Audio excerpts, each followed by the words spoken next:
What's up, y'all? Welcome to another episode of the Jordan Stupar Show. I am Jordan Stupar. I'm the host, and I'm the founder of this show. And of course, I'm sitting with my esteemed colleague, my co-host, Dael. But before I introduce him, I want to remind any newcomers here to keep us locked in over here. You might want to stick around with us for another couple of episodes because we keep it locked in on sales, business, entrepreneurship. The pursuit of happiness is what we're going for, I think, because it is the pursuit, and happiness is probably unattainable as far as I can tell in my 35 years on this planet, is that it's all about the pursuit. And that's what we're doing over here. And of course, like I mentioned, I've got my guy, Dael Velasquez, over here. Dael, how's it hanging? Everything's going good and everything's hanging. And everything is hanging. I like to hear that. Now, we are doing something new here, which is recording our second podcast in 2 days. I'm actually really impressed with both of us. I'm impressed. I'm shocked. Yeah, dude, it's getting serious. It's getting very serious. Yeah. And the reason why I wanted to sit down and do this podcast is like 5 minutes ago, you asked me a question. I was like, hold it. Let's go hit record and then answer it. And maybe you want to ask that question again. Yeah, I'm definitely going to ask. And before I ask, I'm going to go the reason why that even came into my head, right? Yeah. So, like, today I woke up and I was like, okay, I got to go work, blah, blah, blah. Let's do it. Let's go. And I was like, when do I stop? like yeah. And I was like, I'm gonna ask Jordan this. Like, so the question is, when are you gonna stop? And for context purposes, stop what exactly? Just what we're building, what we're doing. Like, stop the chase. Stop chasing it. Yeah, like when do we stop? Because I'm here to the end. Dude, I can tell you're kind of a till the wheels fall off type of guy. I'm like, hey, I got the wheels still. I didn't read it. I appreciate it. You're welcome, I need a little bit more of that, and so do the listeners. But like, when do you stop like growing and like pursuing greatness? I guess the question, from saying when do you stop is when are you like satisfied? Ooh. So, again, as far as I can tell on my 35 years of experience on this beautiful, wonderful planet, I've never, ever been satisfied. I know. I'm not. Yeah. You know, like, there's always just something else to reach for. And for me, you know, business, for me, like, I'm a competitor. I'm a person that wants to win. I'm a person that wants to, like, dominate. I want to crush. For me in business and, like, what I'm doing right now, man, like, I don't think I'll ever really quit. Like, I was just on the phone the other day with some really important, special, rich, affluent, wealthy business guy, and he's like, man, have you ever thought about rebranding? Stupar Sales Academy, Stupar Enterprises, Stupar Media Group, and all these other, you know, things that you're growing? And I was like, no. And he was like, well, you got to know that obviously your name is involved with everything, which means that you're involved with everything. And if you ever wanted to stop, you ever wanted to sell the company, you're not going to get as many multiples for it, and it's not going to be worth as much to the next person, because what is all this company without you? And you know what? I thought about that. I was like, damn, maybe in like 15 years, maybe I do want to sell this thing. And then I realized that, hell no, I don't want to. I don't want to exit this company. This company is going to be my life literally until the day that I die. And the reason for that is, one, you know, the money's starting to get good. It's starting to actually, like, all the hard work is starting to pay off, and I'm starting to look at, like, bank accounts and everything, and I'm like, dude, taking this little risk a couple years ago and actually, you know, applying myself and waking up at 3 o'clock in the morning and doing a bunch of shit I don't want to do is actually paying off. Yeah. Starting to get pretty juicy. And so that's cool, but also at the same time, like, my main goal, dude, it's kind of savage. Dude, I want to cast a shadow on every other little sales coach, trainer, whatever you want to call them, that ever existed. I don't want, when I die, I want to make sure that there's only one name that was like ever in the history of like sales teaching. Jordan Jeffrey Stupar. Ooh. People won't know anybody else's name because they'll be irrelevant. And that's, you know, one of my little kind of big time things. And like, if I stopped now or in 10 years, that's not going to be a reality. Yeah. When are you going to stop? Never.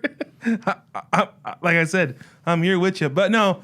Because it's starting to get fun for you. It is. It's getting to the point where I'm really starting to enjoy. Like, I liked it from the beginning because the opportunity, and then I saw the income. It was fun. It's cool. Like, but now it's to the point where like it's actually fun. Like I actually enjoy the chase. Yeah. And I think I would never, if I was working for someone else, right, or never got into sales, or if I did get into sales, but not what we do and what we sell, our products, I probably would have been like, yeah, I'm doing this for a couple years and done. Yeah. Right? Like, I'm making enough income right now where I can just take a whole month off and still be good. And actually make pretty much the same amount of money as you always do. Mm-hmm. Because we got that recurring commission in there. Yeah, it's nice. I probably should have put like a cap on that or something. Come to think about it. Because I'm going to have some hot shot that walks in one of these days. He'll rack up, $20 grand a month of recurring income and just be like, dude, I'm out. I'm going to have to put something in place for that. You're going to have to before we really launch this. Because I've thought about it, but it's like, yeah, I don't know. I got to think about all that, processes and policies, know. But yeah, I mean, for everyone out there listening, Dael has been working his ass off for me for a year and a half. And dude, you're making tens of thousands of dollars a month now. Yep. You're getting really comfortable on the phones. You're acquiring larger and larger contracts. And now you've been around long enough with the clients that you signed previously to be like, damn, like, forget me winning, like they're winning big time, like Sean did when he just texted me that I shared with you. Yep. And it's just for me, that's actually more fulfilling than some of the money that I see coming in is building a team that's autonomous. Being able to watch you come in, not have to monitor your calls, not have to lean over your shoulder, not have to put myself on your Zoom call every single time to get a deal. That's how I was back then. Bro, yeah. that right there is so fulfilling and rewarding that you can just go out and make your own money and also bring the company a couple of bucks with me doing nothing. It's great. It is. And that's got to feel obviously great for you being autonomous. Yep.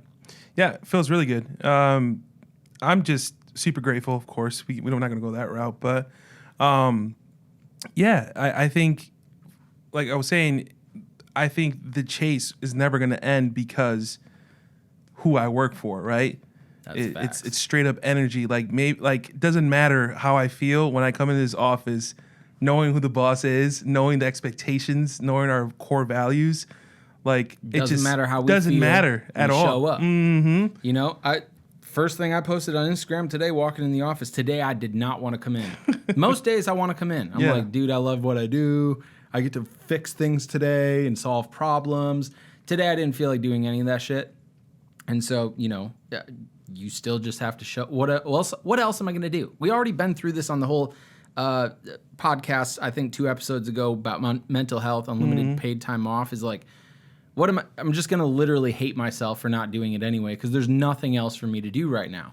So there's that. But I think for people listening out there, I think that y'all need to get like super dialed into like those long-term goals, like the unattainable ones. Like it's probably unlikely that I will, cast a shadow on every other sales trainer's name that's ever existed. Yeah. It's just unlikely. But it doesn't mean that I'm not going to try my ass off, work like hell, and actually try to make it happen. And same thing for the money. I currently have more money in the bank than I've ever had in my entire life. I'm currently earning more money every single month than I've ever earned in my entire life. And my life is at a level that I've never experienced before. But at the exact same time, I'm not satisfied with that. That's not what I came here for. And so I think the big lesson here is, why did you come here? And I'm talking to not only you and me, but I'm talking to everybody else listening. Why did you get into sales? Why did you start your business? You didn't start your business so you could make 60 grand a year, kind of get by just to work 24 hours a day for yourself. You could go make 60 grand doing damn near anything else. But why did you start the business? Why did you jump into sales? Was it just to work for a cool guy named Jordan? Or was it ideally to like create an entirely different life? Oh, it was definitely an entirely different life. You know, that's really was the true intention. I've tried so many other ways to find that freedom. Yeah. You know, that life of like, oh, we can go here, we can go there. Yeah. So that's really why I joined sales. But at the end of the day, it's like what you're saying, man. It's something that people need to trigger in their head. You Yep. know, they really have to acknowledge it and like see, what is the long goal, right? Yeah. And I think that's where I was at, where in the beginning, not knowing what the long goal was, and now that I do know, that even makes it more exciting to know what we're doing here. Yeah, dude. I mean, it gets to the point where like you're living a life that you've never lived before. Like whatever it was, a couple months ago, you went to Arizona for maternity photos. Okay, spent a couple grand on maternity photos and traveling. And I remember you posting on Instagram. You're like, dude, I just love sales. Like, wow, I'm like making money while I'm out here. Like, you know, blah blah blah. But like, there's infinite levels to that because now you got 3 kids, you got a wife, and you know maybe next time you go on a trip, it's flying first class with the family, or maybe it's staying in a 5-star hotel, or staying longer, or whatever it is that starts bringing you a little bit more of that pleasure. And for me, like, dude, I literally just bought a brand new Porsche, $140,000 car, bought it, and like, it really was really nice. Like day 1 and 2. It's like, fuck yeah, got me a new Porsche. 3rd one that I've owned since, you know, being 30 years old or whatever. And it feels nice. And then all of a sudden, dude, you jump back online, you see a Porsche 911 Turbo S, and you're like, wait a second, I don't have that one. You know, and you know, I'm selling my house, moving into another house, and I already don't want that house. Like, I haven't even moved in yet, been able to appreciate it. It's still being built. And like, dude, it's 4 times nicer than the house that I live in right now. And I already want to move out because I know in the long run what I really want. Yeah. And so the new house, while most people would probably be like, oh my gosh, this is our forever house. Like, this is where we're going to raise a family and live for the next 30 years while we pay off the mortgage. And we're going to die here or whatever.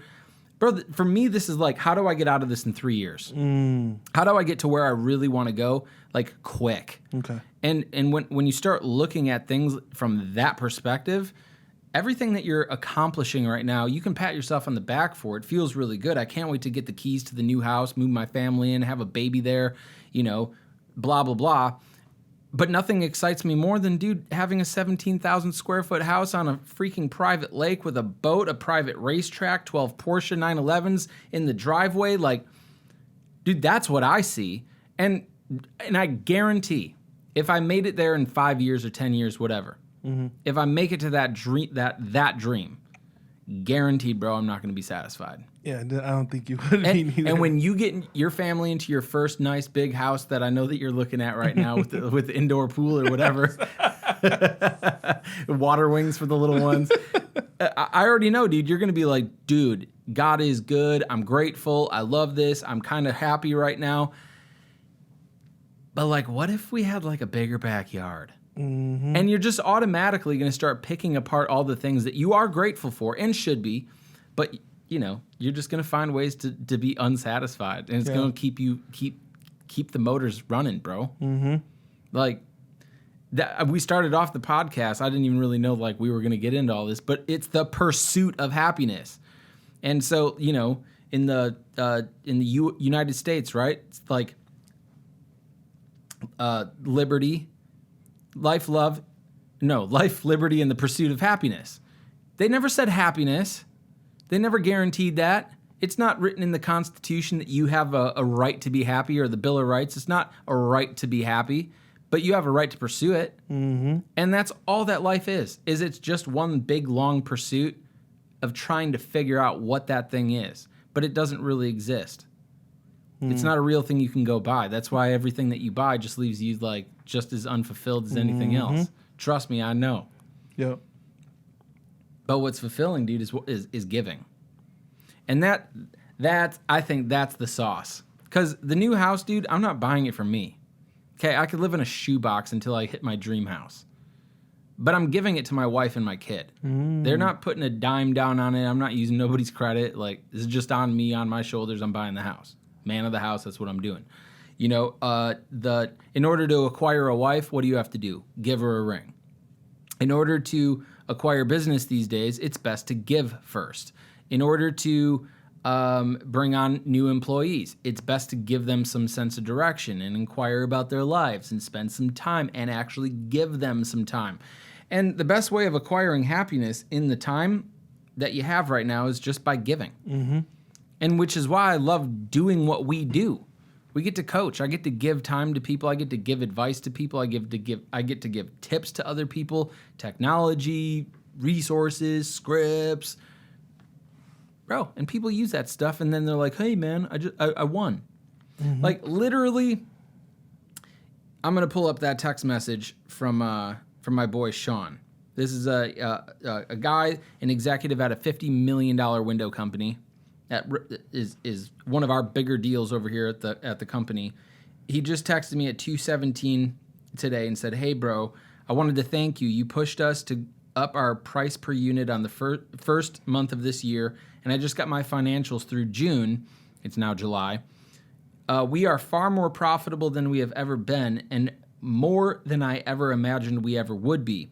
Your advice literally changed my life and many others with financial freedom. Thank you, sir. I'll always be your #1 fan for life." And it's like, sure, we're receiving some cash every single month and you get a commission and all this and all that's great. But bro, the happiness in all of that is seeing that type of message from somebody, which is what we talked about 2 days ago. Yeah. See, everything's starting to come full circle. And for me, man, that's a little slice of happiness. Yep. Because also, selfishly, I know that we're probably going to be able to double our price on that next contract with them, and they probably won't even bat an eye. So, I mean, that's me. What do you think, dude? What's the whole pursuit of happiness mean to you? Oh, definitely. I was just thinking, like, chasing.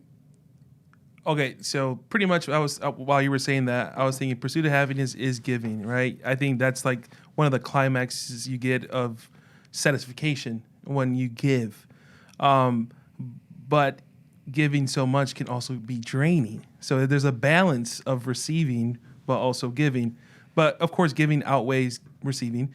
But what I was trying to get to is, I think we all should, take initiative of what we're doing, and take this serious. I don't know where I'm going with it. No, I mean, you said something about serious. Yeah, like, dude, you got to take it seriously. Yeah, I take my goals like super serious. Like when I say 17,000 square foot house, I mean 17,000. I don't mean that I'm going to settle for 16 and a half.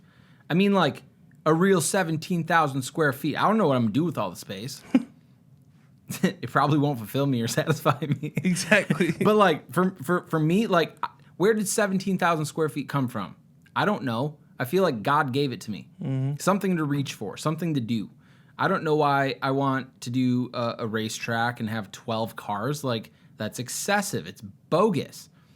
But like, it could give me the opportunity to have 11 other people over and have a racetrack party. Like, it's the enjoyment. Do you have any friends that do that? Exactly. I'm gonna be that friend. And like, that brings me a whole lot of enjoyment. And so I think for everybody else listening out there is figure two things. Figure out why you began or got started doing what it is that you're doing. Why did you open up the business? Why'd you get into sales? Why'd you get into accounting? Why'd you get into whatever it is that you're doing? Chances are pretty decent that wherever you're at or wherever you're operating isn't even close to the reason why you decided to get into it. And I know that there's probably a couple snowflakes out there that literally wanted a $55,000 a year job, and that's why they got into whatever, accounting. And maybe you're happy with it. I don't know. I can't be.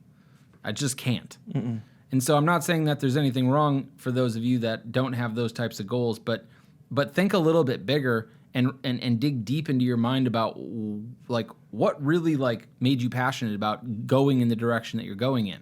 And by the way, for the record, for those of you that aren't going in the direction that you want to be going in, whew, that's a whole nother like 7 hours of a podcast right there. But I think in a nutshell, stop doing shit that's not going in the right direction for you. If it's not contributing If what you're doing isn't contributing directly to the attainment of your big goals and the things that you really want to be doing, then you literally need to stop right now.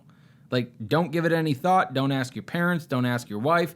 Quit. Stop. Don't hit the pause button. Stop.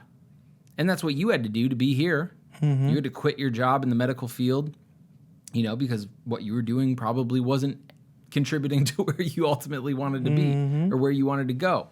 And that'd be another thing. But the other bullet point that I wanted to say is think bigger. I can't be around and spend a lot of time with people that are like, yeah, I don't have really, I just want to make my Honda payments. It's like, what?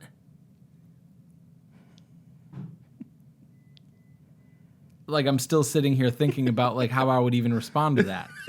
There's no response. There's no response. Yeah. And, I don't think that anybody of us, when you were a little boy, did you dream of driving a Toyota or a Honda? Was that a dream for you? No, not at all. What was your dream? As a kid? Yeah. As a little Dael Papi. I guess it's the Mustang Shelby. GT. The Mustang Shelby. Like Eleanor? Yeah. Gone in 60 Seconds, the silver one? Mm-hmm. Bro. Baby blue. Baby blue. With the white stripes in them. Oh, yeah. That's sexy. Yeah. That's what kids dream of. Mm-hmm. And then we become adults and we're like, yeah, I'm not going to do that. I just need to make my Honda payments. And it's like, dude, let's bring back some kid dreams. I'm 5 days away from having one myself, man. Ooh. Dude, trust me when I say that kid is probably going to be talking nonsense by the time. When do babies talk? Like 3, 4 years old? When can they form like a coherent sentence? Depending on how good you do as a parent. I'm just playing. Don't be an ass. I would say 2.5, 3. 2.5, 3. Yeah. Okay. You can actually have a full little conversation. baby Mila is going to be just popping off with dreams. Yep. Because that's all I'm going to download into her brain is like, yo, you need to be like an Air Force fighter pilot. You need to be Miss America. You need to be everything, like a heart surgeon. You also need to be an entrepreneur all at the same time in one lifetime. She's going to be like going up to people, talking all that trash. I fly planes while I do a heart transplant. Yeah, exactly. I can see that this podcast is like just going in that direction. We're unwinding, having a little bit of fun. But for real, y'all, get your shit together. Dream big, go big, and do big things. And if you're not doing, again, any of the things that you know that you should be doing in order to get to where you really want to go, stop it. Knock it off, quit, and go transition, figure something else out. And I promise, things will be okay. You're going to make it just fine. You'll have some setbacks. You'll get kicked in the teeth a couple of times, get a couple of black eyes, but you're going to make it. Mm-hmm. I know this from experience. And I'm headed in that direction, baby. That's all I got to say. You want anything to add? So pretty much the answer to when do you stop? Fucking never. When somebody shoots me in the back of my head or when I die. Natural cause. Well, I don't know if crashing into a wall at like 250 miles an hour is natural causes. I suppose it is. Yeah. Yeah. No, I'm never going to stop. Well, there you I'm go. going to be in this game for a long time. Love it. And I'm sorry. I'm not sorry about it. Facts. That's another episode of the Jordan Stupar Show. Guys, if you enjoyed this, if there was a clip that put a smile on your face, we ask that you give us a little bit of love. Make sure you subscribe. And turn a little bell on, by the way, because we are going to be dropping more of these more frequently. I promise you, even with the baby on the way in 5 days, I'm going to still come in here and I'm still going to do some podcasts because trust me, I'm going to have to get away from some crying and I'm going to get around my guy Dael because he doesn't cry. He just laughs. He just laughs. So, guys, we appreciate you. We'll see you next time on the Jordan Stupar Show. By the way, if you want us to talk about something, if you have some questions for us or there was a topic that you wanted us to cover, hit us up at info@jordanstupar.com, and we'll check that out, and you'll probably hear from us. Appreciate you guys. Love you guys for listening, and we'll see you guys next time. Adios. Yes, sir.